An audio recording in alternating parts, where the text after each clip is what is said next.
time for the Gore N More podcast. Gonna have a good time. Gonna have a good time. Yeah, we're gonna have a good time. We're going on now. A ball break, walking hand in hand in the moonlight. We'll be the sweet soul there. I swear we'll never part. We're going on now. A ball break, running in the sand, feeling alright. And what's up, everybody, and welcome to the Gore N More podcast. This is the pod boss, TJ Bowser, and joining me, as always, is the Dark Lord of Knowledge, Chad Christmas. What's up, bitches? And the not-so-mean Fluffmaster Supreme, Big Johnny D. What's up, Gorehounds? And here to protect and serve, Officer Bob. Hello, everybody. Today we got a doozy of an episode, but first, it's time for your Slice of Life. Johnny D, how was your week? It had its ups and its downs, man. You know, I would say that. We went camping for our anniversary. The campsite ended up fucking being really shitty. So we said, fuck that. Peaced out a day early. Didn't care. Came home and enjoyed our house and the pool and all that good shebang. So, you know, and then we had a cookout yesterday with some friends. So it ended on a positive note. This isn't just for me, but I feel like I have to bring it up anyways, at least a little bit. But, I feel like for the most of us, we all got excited this week when we got that sweet Dead Space announcement of it being actually official. Yeah, buddy. I was screaming, fist pumping, and then I started playing Dead Space 2. I know this is super. Did you watch the devlog that they released afterwards? Nope. I don't want to watch. I just want to, I know it's coming out. You might want to watch that. They're approaching it the same way as RE2. They're going to take elements from all future games That's fine. to perfect the original. No, that's fine, because I've always said I want gameplay of number 2, just put in number 1. That's what they said. And give Isaac lines. We like a lot of game mechanics that were utilized in 2 that were kind of wonky in number 1. So we're going to bring those over. Yeah, but the telekinesis in 2 was 1,000 times better than 1. And so anyways, I was super duper stoked on that and was definitely looking at my old ones. And I was like, do I play it or do I just wait? The devlog, they only show original game footage. They don't show new one. Which they reveal nothing. Like you said with the RE2 thing, it's ground up. I did see they have an original. This is Frostbite or Unreal? This is EA, so it'll be Frostbite 4? I think it's Unreal. I thought EA uses Frostbite now, since that's what they use for the Battlefield games as well. Dude, that'd be sweet, because the Frostbite engine is fucking titties. Yeah, I think that would handle the necromorphs and that sort of thing a little bit better. Yeah. So, like I said, I know this is super looking forward, but I'm hoping that if we get a revitalization of this, we'll finally get maybe a part 4. If they give us a remaster of 1, 2, and 3, finally give us a 4th one. Well, if they do Dead Space 3 remaster and they include the Awakening DLC, technically it brings things full circle and it just brings you back to Earth. So right, but you never were on Earth. Well, that's how Isaac started. I mean, he's a human. I know, but I'm saying I want to do the fights on Earth. Okay. Who's saying Isaac can't win that battle against a giant many moons? I don't know. Maybe there's some secret crazy fucking weapon underground that there usually always is that nobody ever knows about. Just saying. But other than that, I talked to my trainer, Mr. Bobby Amone, today, and he sent me a nice little workout plan. Did that today while I finished up this movie that we are going to talk about. So, yeah. Chad Daddy, how you been, brother? I've been well, thank you. I was not here last week. I was visiting my mother, my sister, my niece were up visiting from Texas, so I spent a good amount of time with them. We went to Splash Lagoon, which is an indoor water park up in Erie, Pennsylvania. Got to ride some water slides with the kiddos. We also went to a petting zoo kind of place. We raced go-karts and bumper boats. Did a whole bunch of family stuff. Had a lot of fun. Say racing goats. I was like, yeah. That would be awesome. That would be an interesting ride. That would have been just as fun, to be honest. But no, then aside from that, not a whole hell of a lot going on. Just working. Finally got a date night with the wife on Friday. Went out to dinner, a movie. Like Bobby, we saw the new Fast and Furious movie. Is this not 9? bad. Fast 9? Yeah, 9. Finally meet the brother, even though we're all family. Yeah, freaking John Cena. Didn't see that coming. Literally didn't see it. Oh, didn't see him the whole time. It was really funny as we're sitting there, and there's probably a good 15 minutes at least of previews before the movie. And I turned to my wife like a couple days after. I'm like, do you even remember any of the movies they showed previews for? Yeah. Just Halloween when I went. That was about it. Really? There wasn't. I can't remember exactly what it was. And we didn't even see Halloween. No shit. Nothing cool like that. But yeah, aside from that, let's see what else has been going on. I'm not a hell of a lot. Just down at the house, working, doing stuff there. We have the porch torn off to get that rebuilt, and they're going to start on the addition next week on the back end. So that'll be the extra bathroom and extra bedroom. It's very nice. So all of us here can pile into that room when we visit, right? Working on that backside. That's the one I'm going to come over and put stuff all over the walls and make it a studio. That's going to be the basement. The news report? Yeah, that's what the quarters report going to be. Quarters report, thank you. Let's see what else has been going on. Not a hell of a lot aside from that. The trailer for the Chucky series dropped yesterday, if you guys saw that. And Day of the Dead. Yes. I did not see that. Yeah, both Day of the Dead and Chucky both look like a comedic horror approach to the long-running franchises. And the Day of the Dead one's definitely an homage to George. I mean, it fucking says it right from the get-go. I didn't see the Day of the Dead one, the Chucky one. Even the logo. They kept some stylization from the original poster with the yellow sun and stuff. So, oh, nice. All right. I like it. Yeah. Wait, is that a series or is that a movie? 10-episode series, I think, for both Chucky and Day of the Dead. Chucky's sci-fi. Yeah. Cameo! So, where's Day of the Dead going to be premiering? Sci-fi, same channel. Sci-fi? That's also sci-fi. Wow. Yeah. Look at So sci-fi. Sci-fi's coming in clutch now. Holy shit. Just put it right on the table. They're just like, here you go. Yeah. And by the way, the Chucky series, they already said before that it's not going to be watered down. There's going to be F-bombs galore. Yes. Which I hope so. I mean, he called a whole bunch of kids dickheads in the trailer. so like, how do they do that on cable? I have normal cable. Have you not watched wrestling recently? Oh God, dude, I hardly. Okay, Blood is back, and they say the F word and bitch and all sorts of stuff now. Dude, really? Watch Deadpool next time it's on TNT or AMC or something. Yeah, it's on yeah, dude. Every F-bomb is in it. Is it after a certain time of the day, or is it? I think it's after 8 p.m. now, is they're allowed. Okay. Because I think there used to be a rule where it was like after like 10. And that's why South Park was able to get rid of like the shit episode like way back in the day. That's changed. But, I think it's like 8 o'clock now. No, really? Mm-hmm. Wow. They're like, cable's finally like, listen, man, we got to put up with all this streaming bullshit. We got to pull it out. Like, just fly the uncensored. That's awesome. Yeah, it'll be pretty cool. That definitely's got to spice up wrestling a little bit too. I can see that. I'm sure like, it does. Yeah. I'm guessing that's not WWE because Vince is all about the family thing. Yeah, right. The AEW family got the blood with the back. giant titties. Yeah. Fucking A, dude. Nice, so, nice. Bobby, what's new with you, buddy?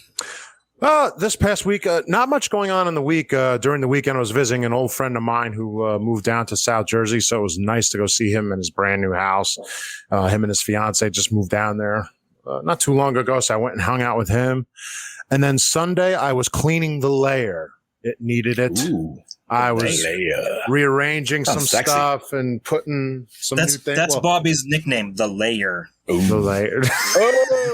Oh, So I was rearranging that and cleaning it up a little bit. It needed it, but it's the layer.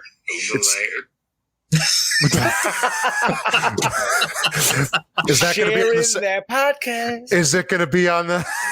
That should be on the soundboard. Goddamn. Call it the layer. And today we have the layer. How you doing? No. Come on. He's always going to be Baloney Amoni. Come on. Yeah, that's right. Bologna Amoni, the meat mountain. So, but no. Other than that, it's been chill. Cosplay stuff. I haven't done much with it lately, but I'm starting to work on now God damn it, Brody. I'm not kidding. What was the movie with the sex dungeon in it that came out of nowhere? Pieces, was it? No. No. That was the haunted house. What was the name of it again? The Haunting of Hill House. That's it. Was it that?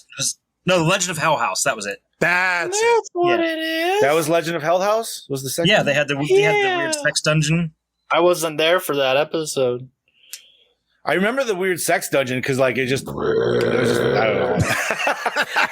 Yeah, it just did that, you know? Yeah, right. It just had that lasting impression, apparently. So the sex dungeon needed Daddy from People Under the Stairs. Oh God, yes, it certainly fucking did.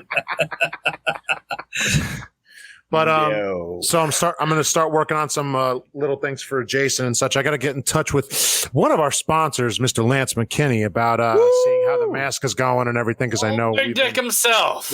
We've been working on it. So, but I'm not doing shows for the summer, so it actually works out better because then it'll be a whole brand new thing for the Mania show in March, more than likely, along with a few other things. So I got to get in touch with them, see how that's going. But other than that, it's been. And then your first chill. show with Project Louder in April.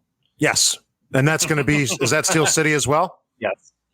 There you go. So I will have those ready for those shows for sure. Yes, but I wonder if that show is going to be as horror leaning as this upcoming one. I'm telling you that the next show is. Doesn't matter if it is or not for me. It'll be a horror character, whether they like it or not. I just can't believe it's like almost a complete horror-thon or horror convention now. Because TJ's been sharing it, and I'm like, there's a lot of fucking horror people for this one. Like there is. And SpongeBob. And SpongeBob. It's like SpongeBob. horror. No, SpongeBob canceled. No. Yeah, he got replaced by Winnie the Pooh and the guy who does Winnie the Pooh and Darkwing Duck. And I was like, yep, totally cool. Okay. Yeah, but I was really hoping for Peter Cullen. I mean, Jim Cummings is really still pretty awesome. Oh, dude. Like, I mean, the guy's a fucking nostalgia. Peter Cullen? There we He go. was there? Oh, man. Optimus Prime. There we go. That would be cool. We would be playing The Touch the whole fucking time.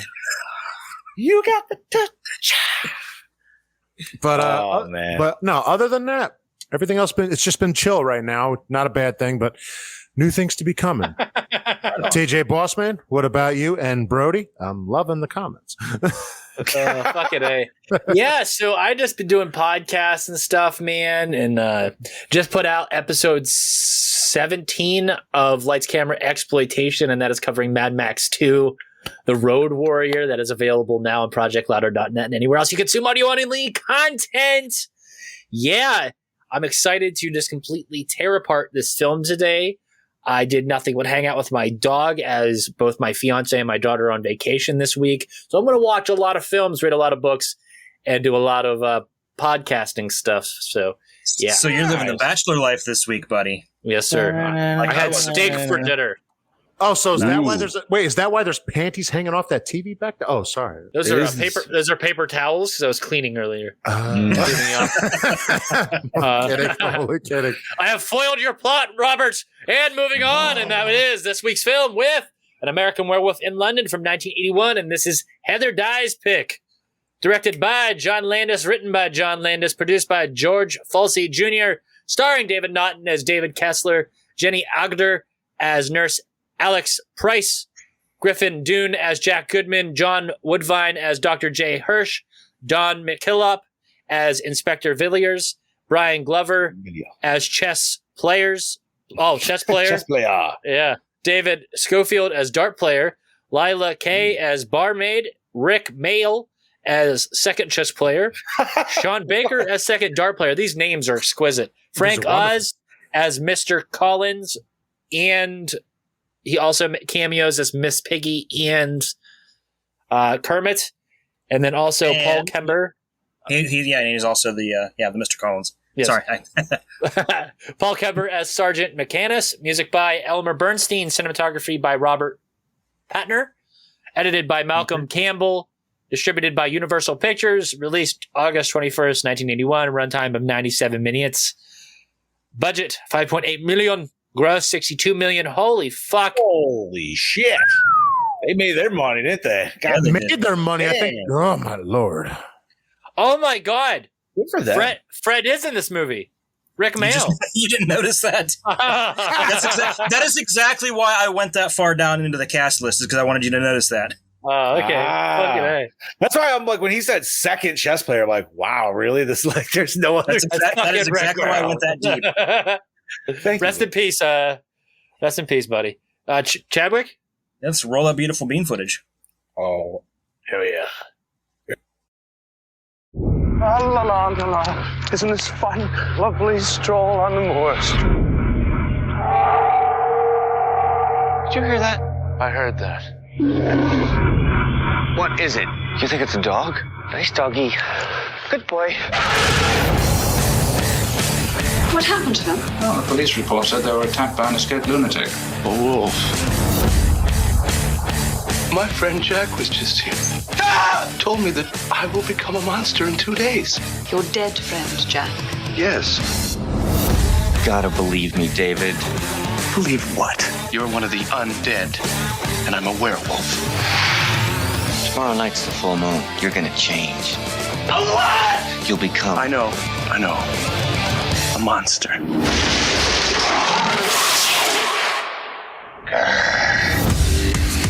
A naked American man stole my balloon. What?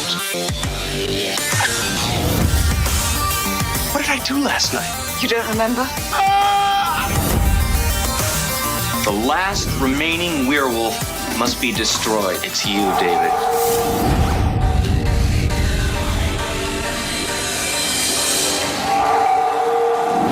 Run! Good Lord.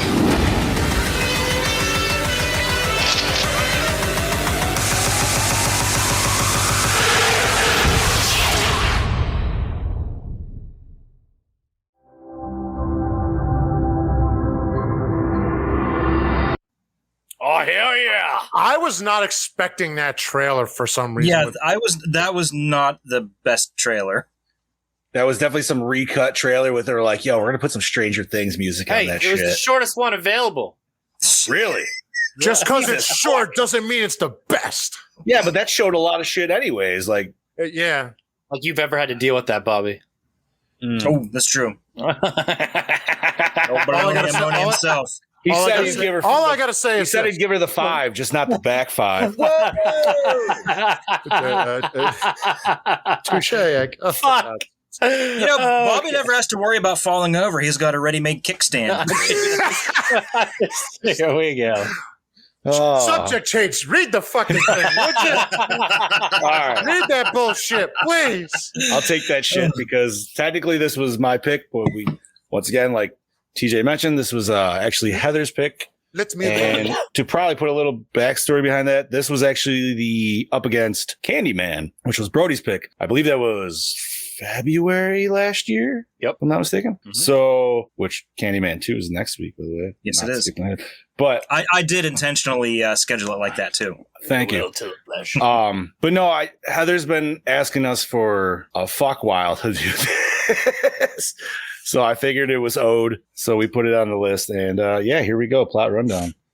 2 American friends, David and Jack, are taking a walking holiday through northern England and are attacked by a werewolf. Jack is ripped to shreds and David survives but is badly scarred.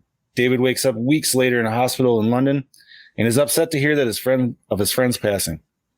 He begins to have nightmares and visions of running wild through the woods and Nazi wolf creatures.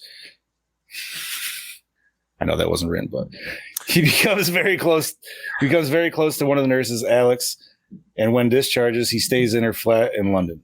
He begins to get a visit from his dead friend Jack, who warns him that he will become a werewolf at the next full moon and must take his own life. Thinking he's crazy, he ignores all of Jack's warnings. Sure enough, he transforms when the moon is full.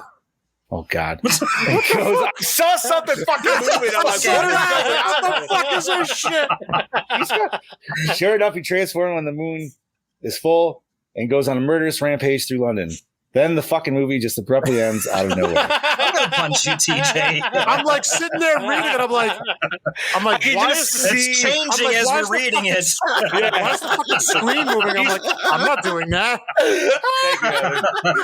He's going to read it. It's on the prompter.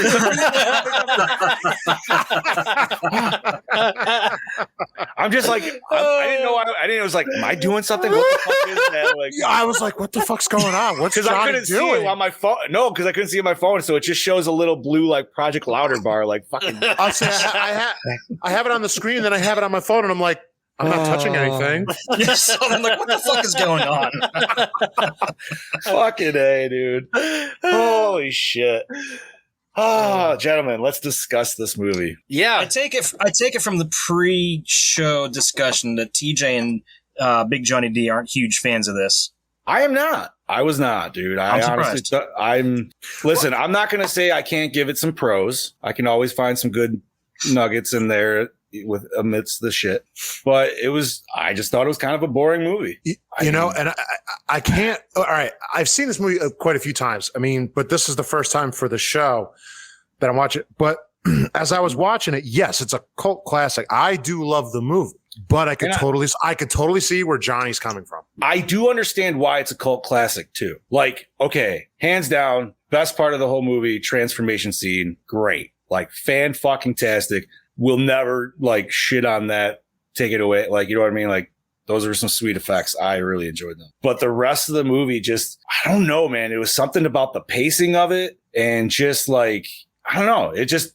I didn't care. I didn't care about any of the fucking characters. I don't know why, dude. Like, and the dreams are really fucked up. I understand, like, where their intentions were and everything, but more so like what I mentioned before, like the Wolfman Nazi shit. Like, that was just kind of like, that scene never made any sense to me ever.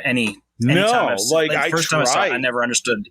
I mean, and not even until recently, I didn't even realize that those Nazi werewolves, those are supposed to be like different stages of the Nazi makeup or the werewolf transformation. I just thought they were fucking monsters. I had no fucking clue. Yeah, I didn't notice that either. Like, that there were different transformation style. See, now I was kind of wondering if, like, the dude he got bit maybe was a Nazi werewolf and maybe he was, like, seeing things from, like, his... But then, like, that's kind of more, like, Underworld. I think, like, that's where I was kind of grasping at straws on that one. Where, like, they could see the memories and shit of the past. You know what I mean? I don't know. Or maybe it could be, he came from a Jewish family. Maybe he grew up hearing... horror stories of Nazis from his parents and his grandparents. I have no fucking clue. So was I only supposed to know he was Jewish because of the fucking uncircumcised joke? Because that was the only way I actually caught it. Because otherwise, I didn't realize. Like, apparently, in the dream sequence when it shows his family, there's like a menorah on their shelf, stuff like that. It's just real subtle things. It's not even really important. No, it really isn't. But. Sorry, there were some loud noises and I didn't know what that was, so I didn't want. No, I'm just laughing at what Brody just wrote. Oh, John Landis be like, yeah, that's a whole nother story. Bullshit. And that was 1 year after this. So it was funny because I never put two and two together of the main guy here until we were watching it, and my wife's like, "Oh, he was on Seinfeld," and for some reason I knew him more from that. Then he plays Elaine's boyfriend who gets who goes off the wagon. Yeah, he goes off the wagon because Jerry accidentally like took the wrong soda or whatever. Wait, and he comes in with the shotgun to the fucking office and remember what he asked? George gives him the cashmere sweater with the red dot on. No, remember what he asks? I remember that one now. Is this the guy? The guy? Yeah, right. The guy? TJ, you're being awfully silent up there. I feel like you're just waiting like, for my turn. I feel like you're just, I was gonna say, you're just building up that Kamehameha, dude. Like, I have a spirit bomb brewing, baby. Oh, yeah? Let's hear it. You're taking all the energy from all the... So I'm going to make Brody smile here with this one. For a John Landis film, this movie is not very funny. Coming right off the heels of Animal House, you'd think that it would deliver a lot more on the laughs and even some more of the slapstick stuff. And for me, it didn't really trigger any of that for me. I think the movie is shot. It's not a comedy. It's not supposed to be a comedy. It is. everywhere I look, people say it's supposed to be a comedy. And John Landis has said, I don't know why people say this is a comedy. And I'll tell you exactly why. It's because the performance of David is fucking weak as shit, and he's smug as hell. And for a guy who's supposed to be going through traumatic events, he comes off as very happy and cheerful throughout the entire movie. That's why it comes off as comedic. That, and they also have him going through the park, not the park, but the zoo naked. And that's a very comedic sequence in and of itself. Yeah. Okay. He's got a point there. So I'm glad you guys brought this up because it was labeled comedy when I went to go watch it, which I thought was weird because and every other place I've seen it reviewed labels it as a comedy. But I've never seen it as a comedy ever. But I've never understood why they say that. Because I've never actually laughed watching it. I never personally considered it a comedy because of just it's always tied in with more like normal horror movies and shit. You know what I mean? Especially because of the transformation scene and like the fucking like murdered victims and shit. I think the way that the guy who plays David just delivers that performance just doesn't allow you to attach to the characters that die or the characters that he's interacting with. I think the dialogue's on point, and I think that the film's very competently shot by Robert Paintner, who also did films like Spies Like Us, European Vacation, and Trading Places. So like this guy has done some fairly big work in the past and in the future here, but like this movie, I just feel like it's overrated as fuck. I don't think it's as entertaining. Yeah, it has one of the most memorable werewolf transformation scenes in cinema history, but I'd rather go watch The Howling, and I'd certainly rather go watch Dog Soldiers. Yeah, I can't believe none of us picked. I was thinking about that today. I'm like, why did none of us pick the Dog Soldiers for? So I was going to pick that. No. That was going to be my pick, but I felt like I should have gave it up to Heather's just because she was asking us for it for so long, and that was our other like secondary runner-up compared to Candyman. But then we put it to the vote. So and as far as the comedic element, I mean, for me, I never saw it as a comedy, but when I saw it, I'm like, oh, this has got heavy comedic elements. Like it's because not only that. I'm sure this might be in the notes, but I guess I'll reveal this. He wrote it 20 years before. Every time he went to a studio, they said this. Well, it's got too much comedy to be a horror movie, but it's got too much horror to be a comedy. They literally couldn't make up their minds before he made Animal House and then the Blues Brothers. And they're like, okay, now we'll give you funding to do this. So we kind of almost don't care, but sure, go ahead and do it. So it's just more or less like, we're going to use your name.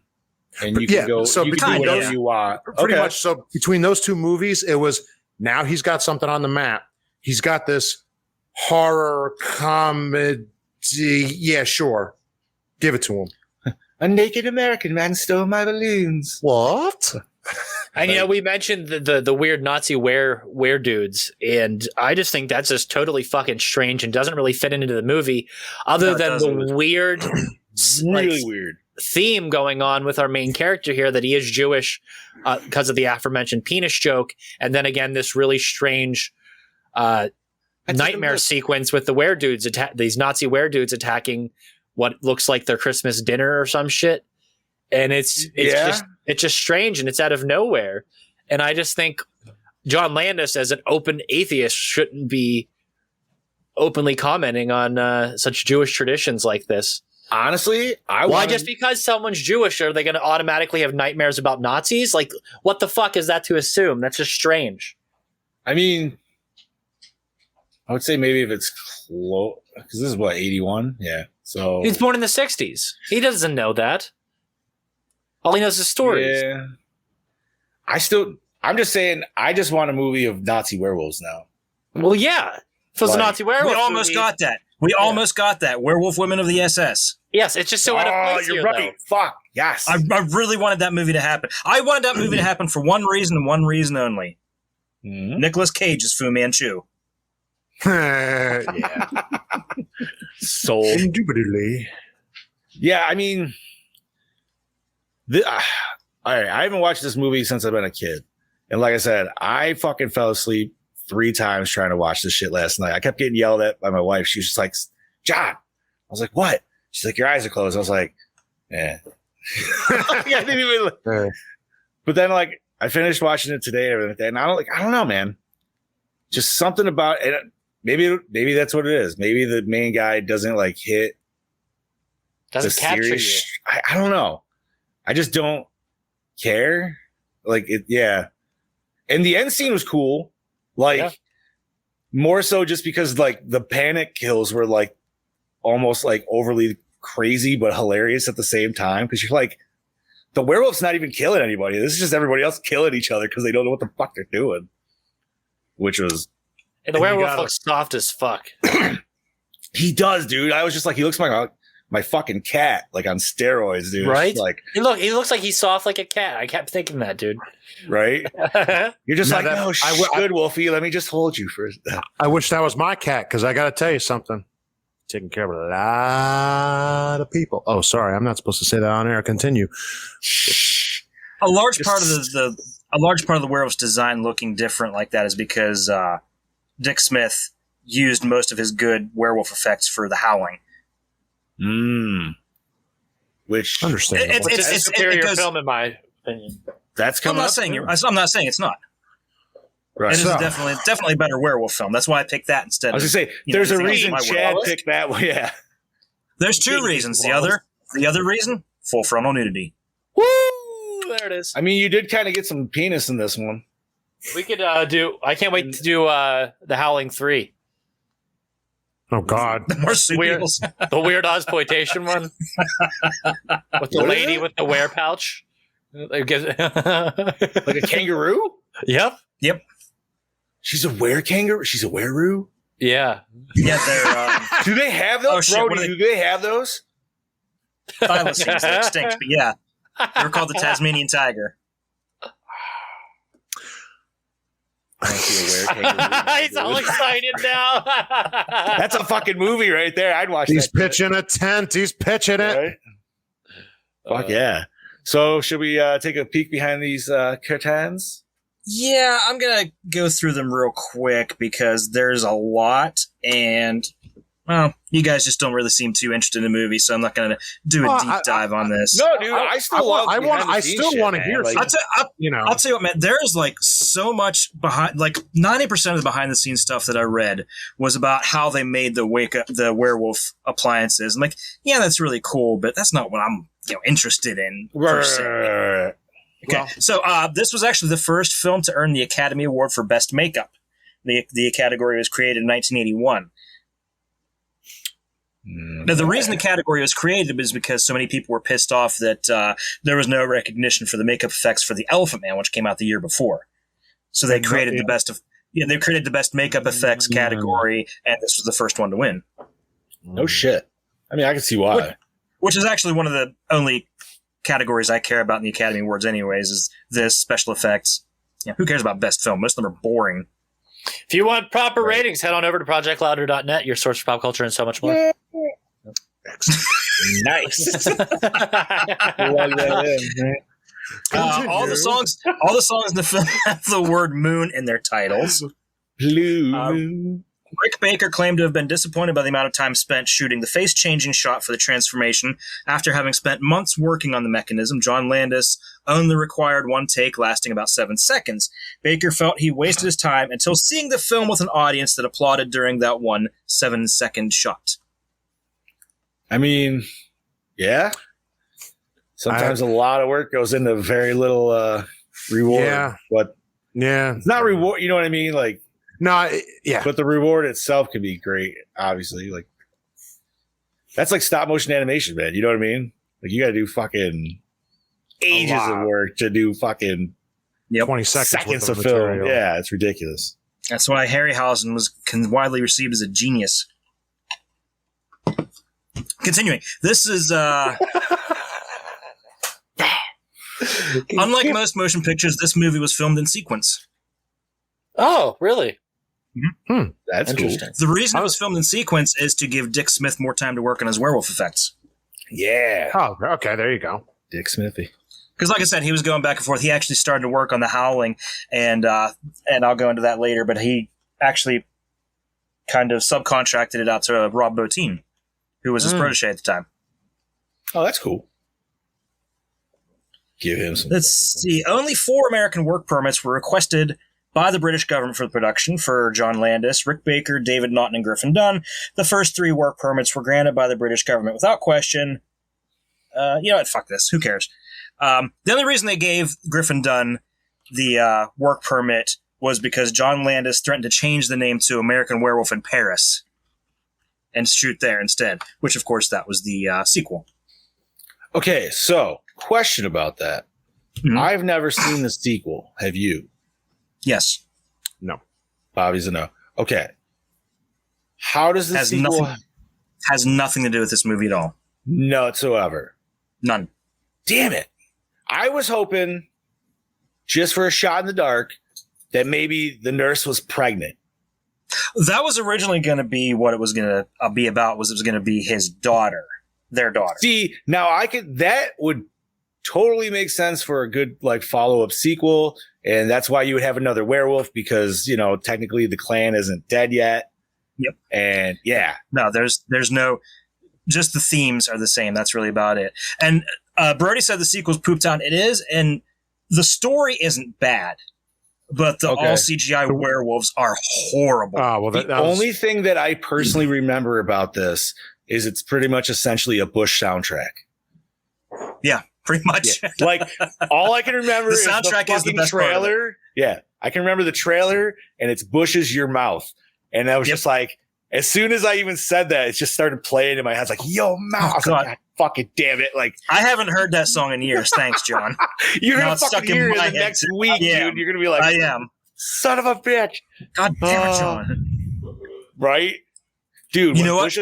Bush is on classic rock now, dude, just to let you know. Dude, now that's going to come up random. That's going to come up on randomly on my Spotify. You know what's going to fucking come up randomly? I swear to God, it's going to be Hello, Mary Lou. Oh, that'd be awesome. That bitch is still haunting us. Watch. We do not need a haunting bitch. We don't need her back. Anyway, continue. Okay, continuing on. Rick Baker plays one of the Nazi werewolves in the Nightmare sequence, specifically the one who slashes David's throat. Oh. Ah. That was cool. That was a nasty one, too. And I'd just like to point out that Heather Dye loves Bush. Yes. Who doesn't? Oh, you. No, and Bush Light. We got Bush and Bush Light. Okay. John Landis had to avoid filming any full frontal nudity of David Naughton during the transformation scene and dream sequences after Naughton informed Landis that he was not circumcised, even though his role of David Kessler was written as being Jewish. Oh, okay. All right. So he had the whole Tremors worm thing dangling down. Yeah. Well, it's the one hoodie that the women can't steal. Or can they? That's a good one. Oh my God. Yo. That's a good one. Oh, Jesus. Lorena Bobbitt says otherwise. Continuing on, David Naughton revealed the hospital bed in the forest scene, that whole nightmare, was the most difficult and painful because of the glass contact lenses he had to wear. Technically, this movie has full frontal too, Chad. I was going to say, you definitely see his dong in the oh, yes. Angry Pickle. That's not Angry Pickle. That's Dangly Pickle. When he's Spider-Man up in the fucking parkour. The wolf terrarium. That's right. In order to get the movie down to an R rating, Landis had to tone down the sex scene and cut out a part where a piece of toast fell out of Jack's undead throat. He also edited out a scene where the werewolf kills the three homeless men. After preview audiences freaked out, he later had regrets about the edits. Oh. Okay, I'm not going to lie. Out of everything you said there, I kind of want to see the piece of toast coming out of his throat. Well, that too. I want to see that. Because I just want to see him sitting there eating tastes good. All you see is it. What was the first one again? The sex scene that was toned down. Oh. Yeah. I mean, you get essentially two sex scenes because you get a fucking porno in the background for 10 minutes. Did you mention the porno, Chad? Not yet. Oh, okay. You can go ahead if you want. Is that a legit porn? No, it's a running gag in Landis films. Okay. Chad will talk about it. It was also a running gag in Michael Jackson's Thriller. Yes. Who? Same cinematographer, buddy. Oh, same everything. Yeah. Oh, same really? Same director too. Wait, Landis did Thriller? Yes, he did. Oh, okay. So he is okay. Yeah, Landis, Dick Miller or Dick Smith, the cinematographer, and John Landis' wife all worked on Thriller. I think John Landis got that job because of this movie. Yes, he did. Damn. All right. Learning new stuff. Funny you should mention that. That's my next note. Michael Jackson was so bowled over by the movie, most especially by the makeup and visual effects. He insisted on hiring the responsible personnel for his planned music video for Thriller.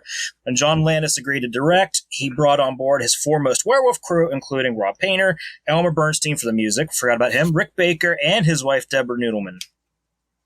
Noodleman. I could have pronounced that wrong. Newman. But yes, and there's also a line in the... as they're walking out of Michael Jackson and his girlfriend are walking out of the theater when they're watching the werewolf movie, they said written in blood was a message that said, "See you next Wednesday," which was a porno movie. Oh, okay. Yes. You definitely see that title quite a bit there. Speaking of, the fake porno movie See You Next Wednesday was the first thing to be filmed during production. Yeah. Awesome. By the way, I'd also like to point out, did you guys notice how very British the porno was, like with the guy busting in, and he's like, "Oh, so sorry." That shit was I was more interested in that shit going on because I'm like, what the fuck just happened? Like, I don't even know you. Oh, sorry. I've never seen you before in my life. And then the same thing happens done, and she's on the fuck. She's like, all right, now it's like, what the fuck are we watching, dude? Like. And not to mention the advertisement for that. I love how it's just blatant like nudity right on the street. Like I don't know how it's different in London or not, but oh yeah, that is how it is over in Europe. Oh, okay. They don't care. They don't care. There's titties everywhere. Good for them. Good for them. Just don't swear. Yeah, right. And you can't have a pocket knife over in England anymore. We did get Brody's favorite word of the day in this movie a couple times. That was kind of nice. Yes, we did. Continuing on, Rick Baker and John Landis had several disagreements over what the design of the werewolf should be. Baker wanted it to be a two-legged werewolf, saying he thought werewolves as being bipedal. Landis wanted a four-legged hound from hell. The werewolves in The Howling were depicted as bipedal. Due to the this just goes on about the Elephant Man, like I said. That's all well and good, boys. Yeah. Katie's I'm gonna warn you, Homeboy's sick as fuck, so he looks like Skeletor in this video. Wait, the new Skeletor? Whoa! Oh, Jesus Christ. Gore N More, and this week I'm here to talk to you about American Werewolf in London. Now, I will keep this review short and sweet this week. I've had the runs, I've had the spews, and it's not bloody good, I tell you that. Damn, he looks rough. Yeah. Oh, hope you feel better, Brody. In saying that, I'm going to start off by saying better, something very controversial, like, I think this film's overrated. I do appreciate that this film was able to fucking pull off one of the greatest werewolf transformations in film history, especially for its time to come out and won the Oscar for it. I can't take that away from it. I think it's a fucking fantastic scene, especially being well lit so you can see everything. They don't try and hide it from you. But I do believe that there are better werewolf films out there than this film. No doubt. In saying that, I think the actors actually do a pretty damn good job. I mean, they were given a role to fucking pull off, and they've done it well. I don't know. There's meant to be some sort of comedic element about this film that I just do not find funny at all. That's just me. Anyway.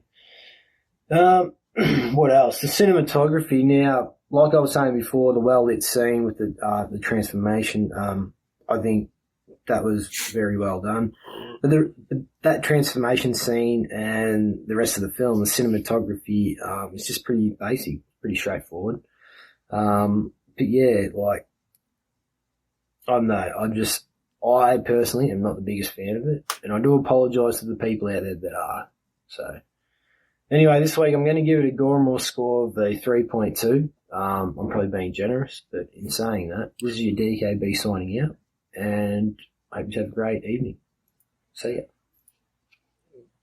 Poor Brody, man. I hope you feel better, buddy. Yeah, Brody, feel better, man. You stay hydrated. Stay hydrated. Yeah, drink lots of fluids. Drink them fluids, honey. Gatorade that bitch up. Hi, Gore N More. This is Heather. Here to talk about American Werewolf in London.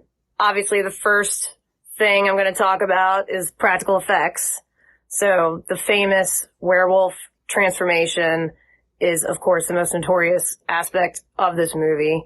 Doing all that with pure practical effects, just seeing like the reality of how would that be able to happen if werewolves were real? I remember there's a few seconds where they actually are showing hair growing. Not really sure how they did that. I guess stop motion or something. I don't know, but that was cool. But yeah, just everything about that obviously is fantastic. And I'm sure you guys will get into the details of that. But in addition to that, I love the practical effects for Undead Jack. So showing him initially in the hospital, fresh kill. So he still looks totally alive, human-like, you know, with just lots of blood. And what they did with the neck, it's, oh God, it's just so great. And then he rots away. And so you see another 2 or 3 stages of him later in the film. And so I think those practical effects were really amazing. I really liked that. Another big aspect of the film that I liked that maybe isn't talked about so much is the nurse, Alex, the love interest. Mono. So I thought she was fantastic in this film. Kissing disease, kiss all them boys. I think with obviously Stereo? significant aspect of the love story in this. So I think they cast her very well and she did a great job. I guess I'll basically leave it at that. And again, I thank you, Johnny, for having this on the podcast. It's been a long time. I've been waiting for it. And I look forward to hearing all your guys' thoughts. All right. I guess I will give it a 4.0. All right. Bye. You could see 2 totally different ends of the spectrum there. He gave it a 3.2. She gave it a 4.0. But thank you, Heather, for the video. That was pretty nice. Yeah, that was nice. Yeah. Nice Very addition well. and awesome. I'm glad you both of them did finally recovered it. You know, even though Brody kind of pooed on it, I thought his score was higher than what I expected him to say. Actually, yeah. Actually, now that you say that, it won on Oscar. That's still not. It's yeah. I mean, it's still above over half. I mean, he went over 3, so and half's 2.5. So this is true. Yeah, Do you have any questions, Handsome? Will his Chad still have more notes? Yeah, I still got some more notes. Like I said, I'll be brief here. So while John Landis was trying to get this film made, Rick Baker became tired of waiting. He was waiting over 8 years and decided to use what he had been planning for this film on The Howling. Eventually, Landis called Baker and told him, I have the money, let's make American Werewolf, to which Baker replied he was already doing a werewolf picture. Landis started yelling at Baker over the phone. Baker decided to leave The Howling in the hands of his protege, Rob Bottin, and would only consult on that film, leaving him free to do this one. Reportedly, Rick Baker's initial decision is something for which John Landis has never forgiven him. Baker's ultimate decision to leave the project, both because of the call and because of his Howling designs, were becoming too similar to what he had reserved for American Werewolf. So basically, what he originally had designed for this was used in The Howling instead. And it worked out better in a lot of ways, too. Yeah. I actually prefer the transformation scene in The Howling over this one anyway. Yeah, because it's dark, it's gritty. I'm not going to lie. I haven't watched that since I've been a little kid, so I'm literally pretty much blank slate for that movie. Howling 4 is pretty good too, isn't it? Yeah, I loved Howling 4 because it's more close to what the book was. Yeah. Nick worked on that. Nick Benson. He did the intro for our Tremors episode. Yeah. He also worked on Dead Heat, which is an upcoming episode. I have not seen that movie. My friend loves that movie. Funny enough, Dead Heat's literally the week before The Howling. Hey, what episode's Steel City week? I want to say Ghost Ship. Yes. No, I think Ghost Ship is after that. August 16th. The week. Oh shit, you're right. It is Ghost Ship. Well, the week before. Oh, that would be I'll have to watch it before I go on vacation then. Okay, diary. August 9th. Yeah. That'll be the last show before the convention, and then we'll do the thing. Yeah, we'll probably record bonus shit while we're there. So, I figured we planned on it. So, oh, definitely. This was one of two werewolf films to win the Academy Award for Best Makeup. Rick Baker won both times, the second for being the Wolfman in 2010. Oh shit! Was that watch that? Who directed that? I don't remember. I do like that look. I did like the look of that werewolf in the new one. Was it Guillermo? What was it? The Wolfman 27? I almost want to say no. I don't think so. I think you're confusing that with Benicio del Toro starring in it. Oh. I don't know though. I'm not sure. That movie wasn't as bad as I was expecting that to be. Joe Johnson directed it. Yeah. Who the fuck is he? He did something. He did. Oh, he did Jumanji, Page Master, Honey, I Shrunk the Kids. Ah. How do you got that and then you got Jurassic Park 3 on your fucking record?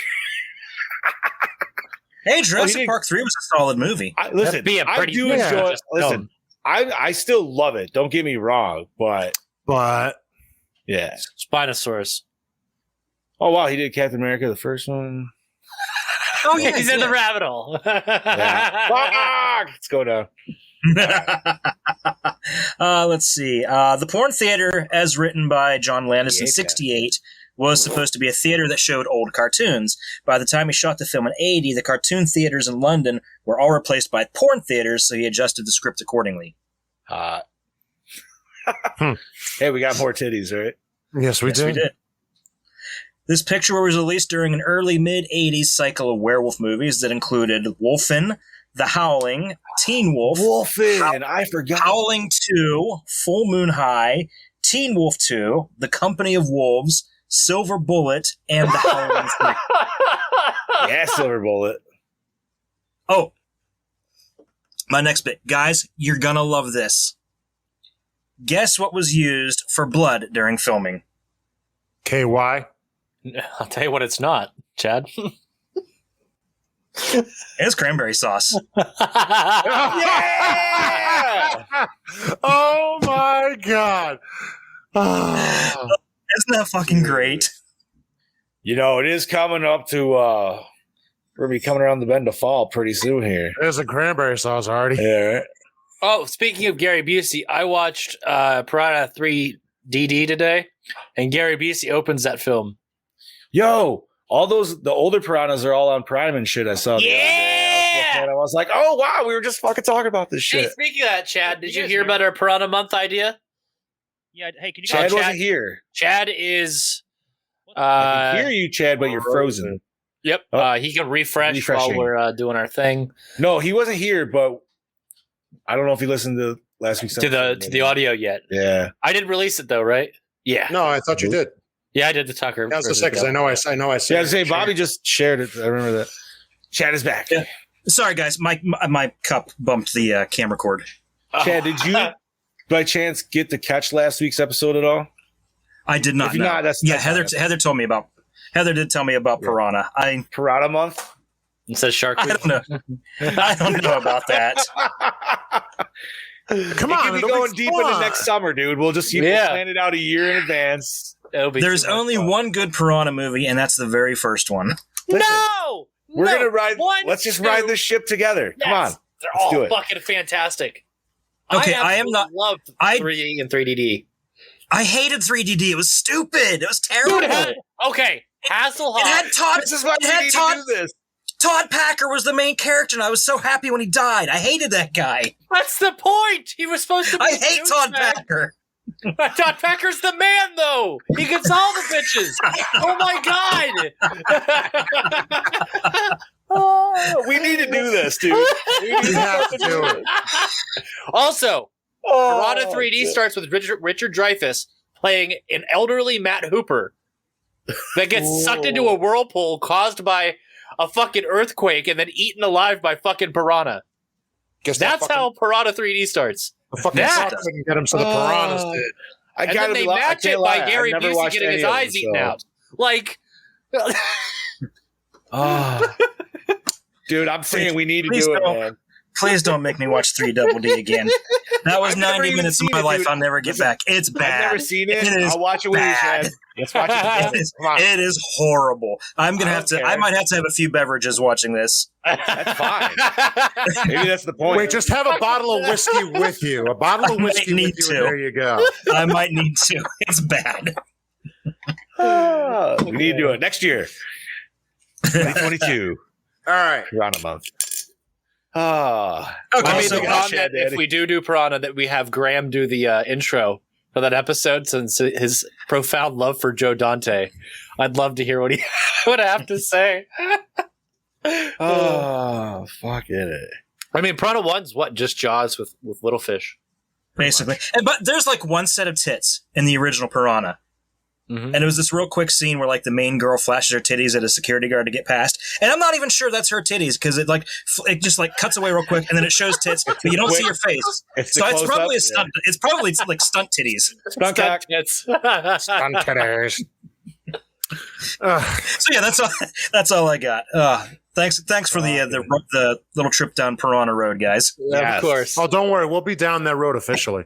If I'm gonna watch these fucking movies every week and talk about them until we'll get a box set. We'll get a box set next year. I'll tell you, I've seen them all except for the remake. That's the one I haven't seen. That's the one you're talking about, or whatever it is, right? Yeah, the 94, 95, something like that. Dude, they're all on Amazon. I think the only one that's not on like 3 subscription right now is 3D or on Tubi. Oh, I got 2. There you fucking go. Yeah. But yeah, I had to mention that because I saw it pop up and I was like, dude, TJ was literally just talking about this. And they're all on here. This has to be a sign. Like, I feel like I need to. Dude, appreciate it. Hey, Chad, finish this off. That's pretty much all I got. That's it? Okay. That's all the good stuff, yeah. It's cherry on top. All right. So, gentlemen, no big questions necessarily about the movie per se, but while this transformation sequence did win, an award, what is your favorite werewolf transformation sequence? The Howling. In any movies? The Howling.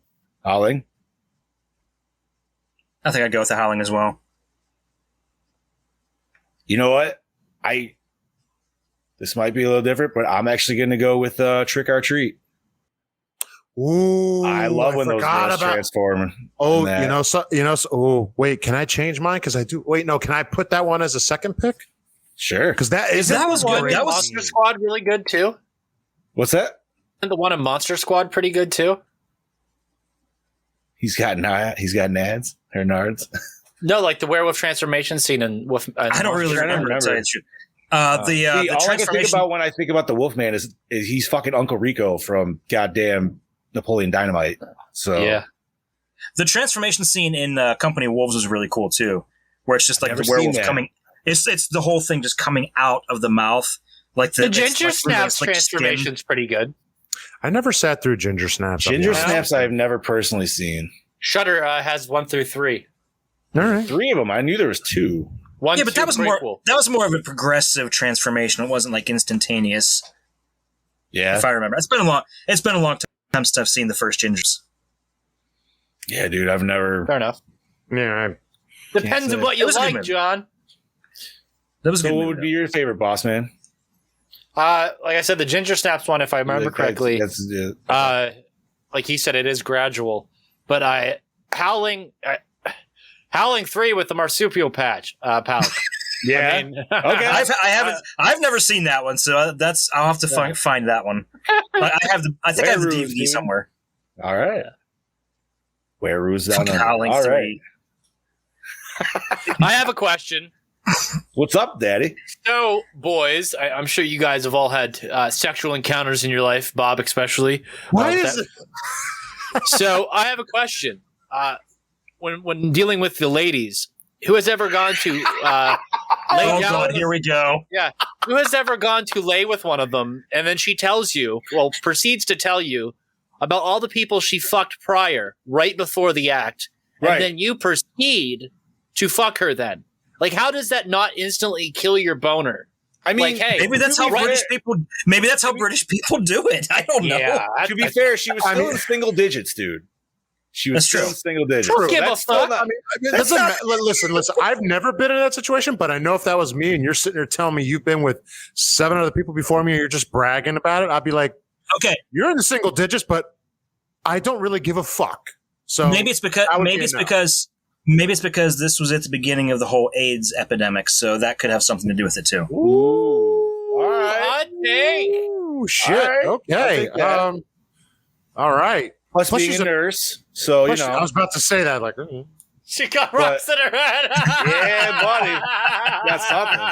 She got rocks in her head and got rocked in her bed. Oh, yeah. Ooh. Fuck it, eh? No, that was definitely a weird line. Never in my life. I've been with 7 men, and 3 of them have been one-night stands. Let's do this. All right. Never. He's like, well, I'm already hard, so fuck it. To be honest, I don't think it would have killed my boner because there's something about British girls. It's that accent. Dude, she's got the baby blues, man. I mean, I don't think it would kill it for me, but I would probably be like, okay, you can shut up now because this has nothing to do with us. Charles Lee Ray didn't give a shit about her. He fucking killed her off when she was a mom, but this is true. No. This is true. No, she was in Child's Play too. Yeah, she was. I haven't seen that in a long ass time. That's out of all the Child's Play movies, I think that's the one I've seen the least. Really? I feel like that's the one I feel like I've seen the most. Child's Play 2 is the one that has the point of view shots that looks like he's riding around in a go-kart, right? Yep. Okay. And that's got the infamous ruler kill, which you think is so cool when you see it as a kid. And then when you watch it as an adult, you're like, this is fucking retarded because how's he killing her with a fucking yardstick, dude? Like, I know. And I'm like, even like if he's like full strength, it's like, dude, he is like, I don't know. Yeah. The worst part about that scene was seeing Chucky walk and how shitty it looked. Oh, yeah. When he's walking with the yardstick, it looked robotic. Big. Yeah. Exactly. Fucking hey, boys. So let's break down these questions. Money! Oh, by the way, quick question. Did you guys notice another actor who was in one of our more recent picks, too? No. I can't say. Was it somebody in the bar? Yes. Who was it? The British chess player that told the joke. Fuck, what is he in? Alien 3. Oh, yeah, he was. Oh. He was the superintendent of the whole place. Yeah. Oh, no shit. It's that voice, that very distinctive voice. As soon as I heard him, like, I've heard that before. And it struck me this morning, like, that's the guy from Alien 3. Nice. Oh, yeah. All right, gentlemen. So where did y'all watch it, and how was the quality? On demand. Quality was pretty good. Prime. It wasn't awful. I mean... Yeah, Prime. It wasn't. Prime. I think it said it was HD, but it wasn't like 4K. But it was not 4K. No. But it still looked pretty good. It looked good, but I think 4K would have looked amazing. I almost wonder if like this one would look better with the older because maybe depends like, how much coloring it changes. That could be. Yeah, could be. Yeah. This was a very well lit film. I feel like. Yeah. Even in the dark, even in the dark field, it was just like, you know what I mean? Like the moors that weren't even shot on the moors. Yeah, right. Exactly. All right, gentlemen. Next question. Douche of the movie. The main character. Yeah. Actually, yeah. Kill yourself. Was. No. I'm going to go get laid. No, dude, you really need to kill yourself before you kill people. See, you kill people. Fuck it, I'm going to go get laid again. Yeah. He killed 6 people in one night. That was pretty impressive.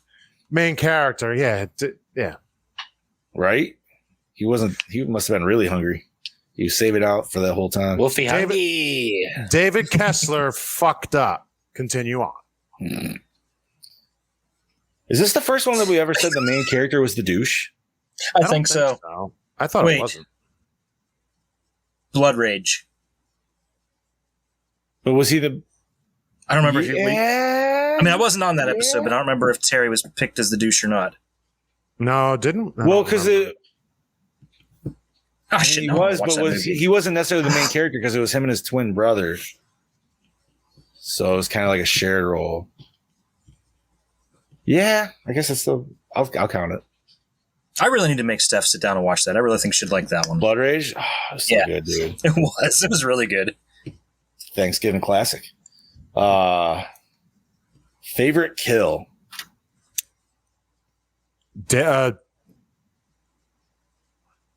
Honestly, his friend. Was it Jack? Yeah. Yeah. Jack. Police chief. Yeah, where he got his head bit off. That's my that was my favorite werewolf kill, but I think my favorite kill was the random chick getting shoved down and then run over by the car. That was fucking brutal. Of the panic, because it was just like, oh fuck, dude. And then there was like the police officer who got smushed between the two cars. That just like that whole massacre, man. That's like my favorite kills. No. The people in the porn theater. Because then the guy comes in and you just see this whole bloody mess. Yeah. By the way, going back, a lot of that panic when the werewolf was busting out of the theater, that was actually real. When they were filming it, and this was in my notes and I skipped over, but John Landis did not tell people what was happening. They thought there was a legit wild animal trapped in there. So when it burst through the door, their panic was genuine. Oh, that's awesome. Oh, hell yeah. That's what I like to hear. You always got to like genuine scare. Yeah. Nice. Genuine butthole pucker. So I feel like this could be a unanimous one here, but best scene? The third act. Whole third act. Yeah. Wow, the transformation. Yeah, I was going to say transformation for me, for sure. For me, it's the whole panic scene. For me, it's transformation forward. One of my favorite shots in the film, though, would be the interior subway car. I thought that was really rad. Just the way it was framed and everything, because it captured everybody in that fucking subway car, and then also was able to capture rockers and everything. Yeah, and also able to capture a performance of your two mains within that set, and it was just really cool. You mentioned Subway, and all I could think of was the guy that got killed on the subway for some reason. Yeah, that's what I was thinking of. But yeah, I forgot about the cheetah head punk dudes and shit. Listen to Sex Pistols once. Anarchy in the UK! Anarchy! Oh, God. So, did opening scene hook you in? Yeah, so I actually have a note here. Chad, you want to go first? I was going to say there really wasn't an opening scene because it just went from the credits to them walking along the moors. I will have to say that the opening scene is really well done. I think the set piece is absolutely gorgeous. And then I also have to comment on the contrast of the bright blue truck on the green pasture and just the way that plays off of it with the color grading. I think that it allows you to stand out. It kind of draws your attention to that truck as it's driving down. And then as it kind of turns, it really shows its color. And then it kind of draws your eyes to it. So then whenever it zooms in and then it cuts to them getting out, your focus is all on that. And I think it's just really well edited and really well shot film while opening to a film. Yeah. I agree. That's a very nice observation that I never would have picked up on, actually. Yeah, I was going to say. Hell yeah. Definitely. Going deep. We try to do. That's what we try to do.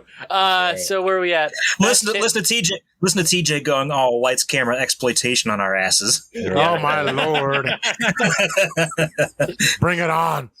All right, speaking of going deep, best dick, hottest guy, best tits, hottest girl. Our main dude's got a pretty good schlong on him. I was going to say our main two people, actually. I would have to say the nurse. But best tits has to go to the girl in the porno movie. But the hottest girl was the main girl. Is Alex, yes. So that's two different answers right there. Chad Daddy, you are correct on that one. 100%. Yes, he certainly is. Yeah, because the girl in the porno movie had a pretty impressive rack. Well, they always normally do. Yes, but hers were real. Imagine if that was just British porn, though. It was just a topless chick talking all etiquetely on the phone. Maybe it is. We don't know. Right. I kind of want to find out now. I think I'd be okay with that. Well, based on the Nazi werewolf dream sequences, I'm just thinking this guy's just going off like his own, like what he thinks British people might be into. It could very well be. This is how John Landis thinks people act. He's Jewish, so he has to have constant nightmares about Nazi werewolves. You know, it's gotta be. And then, like, you're right. You British might people, very well be right. like, Probably this is what I is. think British porn is. So there's people fucking, and then someone walks in, interrupts it, and then they apologize, and then go back to it. Oh, sorry. Like, that's TJ, John Landis. Your whole conversation earlier in the chat about his Nazi werewolf nightmares. Yeah. all I could think of after I read that was the time on Family Guy when Peter got so tired of Mort stealing all of his tools and he made a scare Jew. Oh yeah. You remember that? About that? You brought that up, and that's all I could think of was the scare Jew. Holy shit! Yeah, maybe I'm just reading too far into the themes of this film, and I'm just gonna accept that Maybe we're not reading far enough. Okay, we're not reading far enough. Who knows? Why Who else knows? would you have that? That scene makes no fucking sense. It's so It never did. It doesn't. It never made any sense to me either. No. Except I don't even think it's ever been properly explained either. You could take that you could take that sequence out, put the scenes back in that he cut, and it would be a much better movie, I'm sure. Yeah, I can agree. Then the penis joke doesn't seem so off color, but you combine it with the weird Nazi werewolf dude thing, and it's just like, why? Take that scene out, it seems less anti-Semitic then. Yes. A little bit, yes. Yeah. Out of nowhere. Anyway, continuing on. Did the score set to me? By the way, a quick bit of info about the score. The actual recorded score that Elmer Bernstein did is only about 7 minutes long. Oh. Really? Mm-hmm. It's awesome. That was in my notes. It's about 7 minutes long. Oh, so did the score set the mood for 7 minutes of it? Yeah, why not? The actual music, the songs itself did a better job that they used. Yeah, I will agree with that. So yes, basically. Bad Moon, going to our next one. Bad Moon Rising, guys. Like, oh yeah, it fits. It's kind of hard to argue with that, but I did like the take of Blue Moon that played over the credits too. Yeah, that was a good rendition of the song. They played it twice though, right? Because it played earlier, like in the beginning too, right? I think they also tried to get the Elvis Presley version, but Colonel Parker wasn't allowing any of Elvis's songs to be used in movies at the time. I can tell you why. Because he sucks as a manager. He did. It was terrible. That's another podcast right there. Continue on. The Elvis podcast? Yeah. Peanut butter and banana sandwich. Peanut butter and banana sandwich. They're pretty good, I got to tell you. Can this be called Bologna on Elvis? Hey there, pretty mama. How you doing? Thank you very much. This is Bologna and Mona. I think that brings us to favorite character. The dead dude, Jack. Yeah. He's not a hallucination, he's a ghost.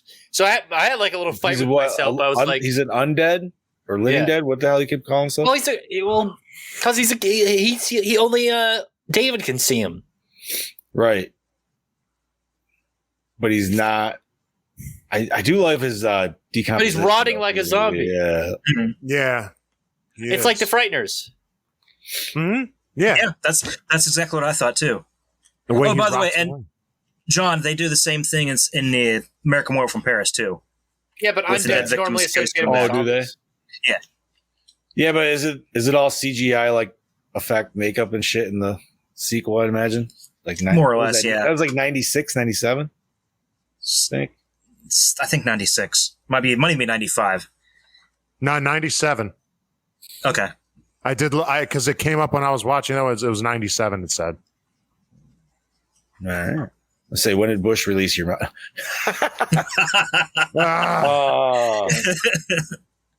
I really hope you hear that by next Monday, dude. And you're just like, "Fuck you, dude." Like I heard. At some point, I'm going to randomly play it on Spotify just to satisfy you. That's fine. Oh shit! Onward. Yeah. So. By the way, guys, I just want to point out. Did you notice my sweet fucking shirt? Oh, nice! Oh shit! Ooh. I only saw the top of it with the legs, and I'm like, "What am I looking at?" Yeah, Creature from the Black Lagoon. Oh, one of my all-time favorites. I don't know if you guys know, but you can get this sweet fucking shirt. Oh, you got a new shirt today. Talk about it. Oh, I did. Well, actually, it was yesterday, but I ordered the sweet, new, delicious Project Louder shirt the vinegar stroke shirt. I went with the nice dark heather navy. So yes, I like the cream. I like the cream that it was on. Yeah, I do, but I can't do white or. It will fade nicely onto that. That's the only reason I picked that, because I feel like after like 10 washes, you'll be like, "That's a cool fucking shirt." No, dude, and I'm not going to disagree. I can't wear those colors because I know somehow like stains will magnetize to that day one. John, so did you take advantage of? Did you take advantage of the sale that was going on, or is the sale over? Nice. I got a shirt on there. It's not a Gore N More shirt. It's a Gremlins shirt. It's this really cool shirt of the striped Mogwai skateboarding. Oh, okay. Ooh. And Steph got on there and ordered a couple Supernatural shirts and the bloody VHS Gore N More shirt. That's the sale that I got. That's a good one right there. I'm not gonna lie, dude. I was checking out Cabin 13 section on there a little bit, and I was almost going to get all his horror faces minus the Scream one. And I was just like, oh, man, dude, that'd be a lot of money just dropping on T-shirts. I had the Gore N More shirt at the gym today, so. Just wait, advertising. I'm talking to another artist, so we might have some new logos coming up next month. Yeah. So just wait to blow your load. Speaking of next month. It's going now. I'm really hoping at some point we get the comic book version of us. Yes. Dude, I really want that to happen, because that would be so cool. But you can find us next month with some new special T-shirts. Yes, in the Pittsburgh area. So handmade. We're near and dear, come and see us. Go see the boys. Say hello. Bobby will be there in spirit. Yep. You know what we can do? We can just make a cardboard cut out of my face. We'll just have you on video call the whole weekend while you're camping, so you can just be. I'm going skinny dipping, boys. Let's go. You know what we'll say. You know what they say: pics or it didn't happen. As soon as that PayPal clears, Bobby, those pants are going off. I need to be told when it clears. No. So, I believe we were on. What is it? Was it scary? No. I could see the transformation being scary. Maybe parts of the rest of it, but that's about it. I'm gonna have to say no. I don't think it was, but I don't think it was ever. Did we mention the sequel? Yeah, a few times. Yeah, a few times. You were out getting a drink. But is that any good? I've never seen it, so I have no. The story's okay. The effects are shit. Oh, is there anything involving the Eiffel Tower? At one point, yeah. I was gonna say there's got to be a shot or two of it being in Paris. See, now my question was, okay, maybe you definitely weren't here for that. My question was it a direct sequel to this? And Chad said it's not. No, has nothing to do with it. Because I was hoping that maybe the nurse got pregnant. And that would lead into the sequel, but like I said, that was the original plan. But for I don't remember what reason why would they not? That's like such an easy write-in. Like, new werebaby, yeah, werewolf. She grows up, she hits puberty. Seems like a tabloid headline. But so, does it hold up today? Goddamn right, it does. Oh yes, it's not for us. It's certainly on other levels. You just really threw me off there for a second. Like, wait a minute, what? Okay, you guys didn't care for the story, but the rest of it I think holds up. Yeah, we can appreciate it. Yeah, I think the effects. Yeah, absolutely. Comedy is kind of. There's a little British comedy in there, I guess. It's there, but not. See, that's why I never understood why people called it a comedy, because I never thought it was funny. I've said that a few times. And that's why I don't remember it trying to be a comedy, so that's why I thought it was weird that it was labeled that when I went to go watch it. Like, the only reason I can think is because it has John Landis' name slapped on it. That's why not call it comedy horror or horror comedy like anything else? That's how it's mostly labeled in places I see. But other than that, effects are great. I thought the copy I watched was clean as hell. Ooh, baby. Looked really good. Yeah, you look really good. Ooh, thank you. Cinematography. No, acting. Acting. No. Acting? That's lead actor can suck a dick. He seems smug as fuck.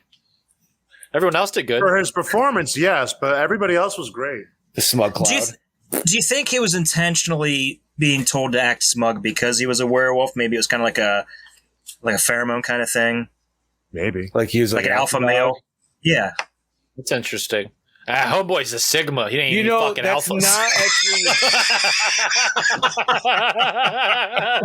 He's a mega. He's bottom of the barrel. Oh god. You might not be off Sigma. on that because what a completely random one, Sigma. Smegma? No. Whoa! Hey. Wow, Johnny. So no. When after his first transformation, because he was trying to get her to go back to the apartment to bang. Maybe you're not wrong on that. Because maybe he was all like pumped. He said he was like, he's never felt that good and blah, blah, blah. Yeah, he felt like an athlete or something. Yeah. Team Wolf. That's where he came off as a real dick, was that whole scene right there. Oh, yes. The whole fucking movie. The whole dialogue. Wait, that was the one where he was trying to get arrested, right? After that? Because that's when he he was claiming like, arrest me. Yeah. Hell yeah. Said Prince Charles is a... The Queen is a man. The Queen is a man. That's right. She's a man. So did you like the cinematography? I think, I thought it was well good. lit for sure. Absolutely. The shots on the moors were well done. I really liked actually the whole chase scene in the subway. Yeah, it was really well done. That was a great sequence. Yeah. Fucking money, baby. That was really well shot. All right. I also like industrial locations, so that probably helps. Mm-hmm. Did we like the premise? I mean, it's the premise. It's a werewolf movie. Yeah. Right? Except Dog Soldiers. It's the premise of every werewolf movie except Dog Soldiers. Dog Soldiers was basically aliens with werewolves. Well, yeah, that's what makes it awesome. But it was a fun movie. I loved it. I do have that. I'm not complaining. Blu-ray. I loved it. That never has to be a backup. I'm totally down because I got it on Blu-ray. I actually have not watched it, so I need to now. Well, they sourced the original 35 millimeter negative for a 4K scan, so we will be getting a 4K from Scream Factory soon. I believe. I might have to get that, but I only paid $1 for the Blu-ray anyway, so that wouldn't be really a loss. But hell yeah, dude. I believe it has a special version of the film. So, ooh, I think you're right because I think that's what the delay's been. Because it was supposed to be out like early this year, I think. Yeah, and the movie was shot in 16 millimeters, so it's going to have heavy grain no matter what you do. But a 4K is going to definitely find that grain out to the point where it's going to be cinematic AF. So, definitely going to be worth getting it just because of what the 4K will do with that grain. Did you say when that was going to drop, or has just been? No, it's just I don't think we know yet. They've been doing progress photos and posting them on the gram. Nice. Yeah. Nice. So yeah, premise. Yeah, sure. Yeah. Werewolf movie. American dude in London gets fucked over. Like it. There you go. Okay. Triple R, not the Roadhouse. Recycle, rewind, remake. And I'll rewind. That's still a touchy subject for me, buddy. Fuck you, Tim. I'll rewind it. I don't think there's a reason to remake it because it will not be done, at least effects-wise, will not be done as good. There's just no way. Bullshit. CGI is amazing now. Was the sequel supposed to be essentially a remake or no? It was just... Not really. No. Because I didn't know... Because if it's not a direct sequel, I just don't know how... If it's... Besides just the title, I guess, tie-in? American Werewolf in America. Canadian Werewolf in America. You mean the movie Wolf with Jack Nicholson? There you go. We're doing that movie, aren't we? Yeah, that was my pick. That was Bobby's pick. There's your American Werewolf in America. There you go. American Werewolf in Texas. It'd be a short movie. I'm not gonna lie. I kind of would like to almost maybe see this remade. I'm leaning towards that too. I mean, I really like this movie, but I think it could benefit with the remake if it's done right in the right hands. Yeah. And there better not be 1 ounce of CGI, because if so, it's never going to work. I'm sorry. It will not work. No, yeah, you'd want the practical. Listen, they're going to throw CGI in there regardless. And it's going to suck. But depends on who does it. If it's just to enhance things and not just to full out be stuff. I don't know. You could say that, but Invisible Man exists, and that film's fantastic. This is true. I did enjoy Invisible Man. That's a pretty heavy CGI film. That. You've never seen it? Great fucking movie. No, because my wife is completely freaked out by the idea of it. She does not want to watch it at all. Well, which I think I should definitely make her watch it. Yes, you should. Dude, they set it up really well. They did. What? Zack Snyder's Justice League CGI is definitely better. Whenever this time around, compared to to fucking cover up mustache Superman. Yeah. I guess Bobby's just used to watching those fucking Terminator, Dark Fate, and Genesis films. By the way, guys, you're gonna love this. Now that we've got caught, me and Steph are all caught up on the Marvel movies, except for Black Widow, and we watched all the Fast and the Furious movies. I got her to agree to watching the DC superhero movies. Hell yeah, dude! Okay. After that, then you got to go full animated saga because the animated saga. I've already started watching this myself. Oh yeah, dude, it's so fucking good, dude. Let's rate this, dude. I love when they get to the Teen Titans into it too, man, because that's my fucking jam. Beast Boys. Okay, but all right, rating, Chad. Yeah, I'm gonna give it a 3.5, a little higher than Brody. John, 2.4. Yeah, I'll stick with Chad. 3.5. Give it a 2.5. That is a Gore N More score of 3 out of 5 for American Werewolf in London from 1981. I don't think that's bad. Not going to lie, I thought you were going to go lower, buddy. I did too. I thought so too. But that's not a bad score. No, that's not bad. I think it's very very appropriate. Right in the middle of the road. What's next week, you guys said?